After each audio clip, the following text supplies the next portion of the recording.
That fucking song. See that song? I'm going to tell you right away.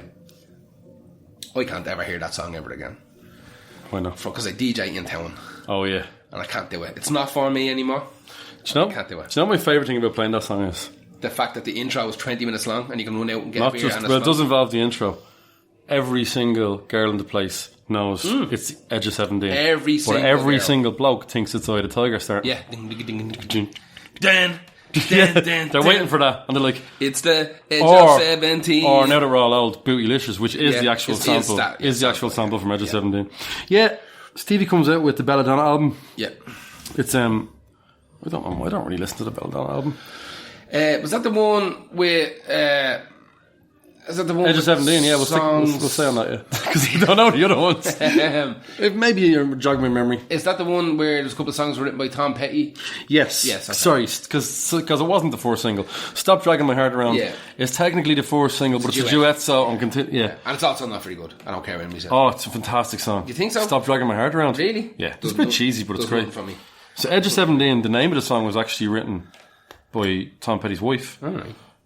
But she was trying to say Age of 17. Stevie heard it as Edge of 17 goes, that sounds class. I'll have that. Yeah. I'll put a spell on it.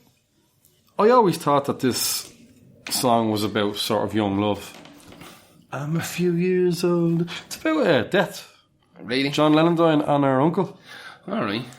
The dovetail is supposed to be the spirit leaving the body in the doves. I do like the backing vocals going, ooh, babe, like a dove. That's clever. Yeah. That's very clever. Doves are just pigeons, though. It's still a very important song to her. She finishes her sets with it. Well, it's in terms of solo material, that's our biggest.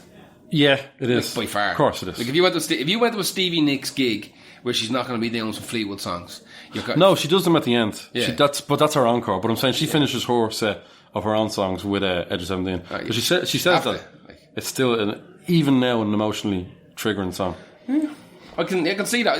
It's a fucking fantastic song. It's dead to me. She sounds a little bit drunk in it, and that's what I like about it. When the days go by and the wind.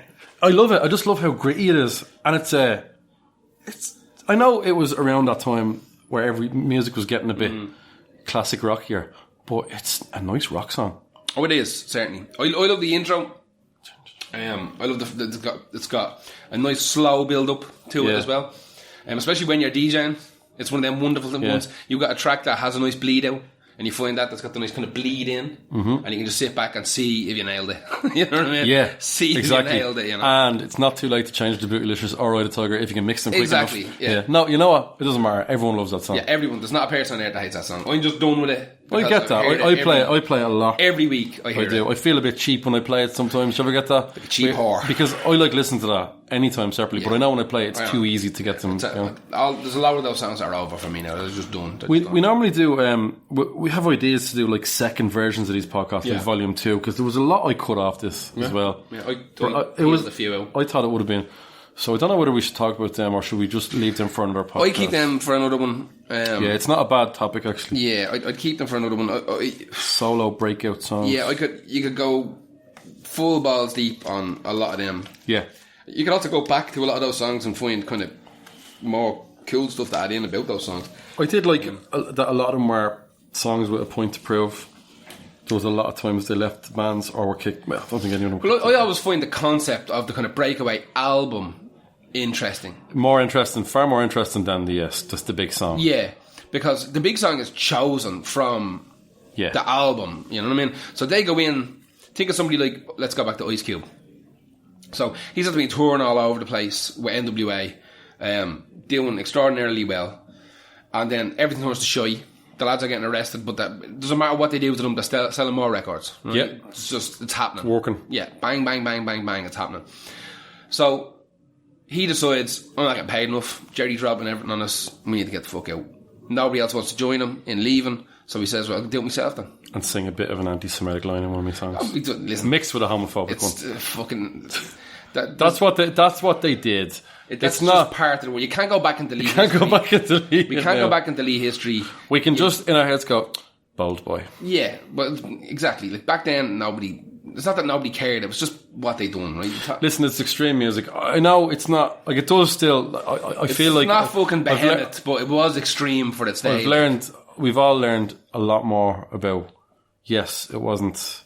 I'm not. You know, there's no way for me to justify it. I'm just saying, there's no point deleting musical history. No, you can't go back and delete it. If you just, it's the way you don't take all Satanism, like you were saying, serious. It's not right, but it's part of a big banger. Yeah, exactly. It's a terrible justification for me there, but he goes in, he records this album, and they sit down and they listen to it all and they go, right, that's solid, that'll sell, that's a little bit fillery.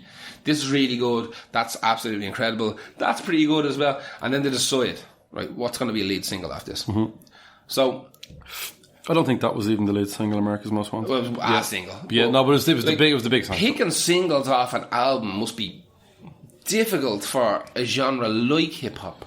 Yeah. Because the people... Because sometimes there's way better lyrical songs. That are closer to what you want to get out there than the hooks. But also, like, you think back to, like, somewhere like Compton in the fucking early 90s. The songs they want weren't the songs that, like... Absolutely. We kids were going to buy in fucking record stores. So you have to find this, like, middle ground. You wouldn't want to go with your most violent one either. No, because you're coming out with a super violent band. Yeah. You know, but what I'm saying is, radio is not going to play certain things. You have to delete and stuff like that. So there has to be a certain amount of that's why there's so many different fucking edits. Like every hip hop song back then had its regular edit, and then its 12-inch cut, and its house version, and its clean, it's radio friendly. You know, it's explicit mix, and then Tipper Gore came along with those fucking stickers. And how great was Dee Snider during that? Fair play to him. Yeah. So that was our podcast of breakthrough solo hits. Sometimes with a point to prove, sometimes just Beyonce,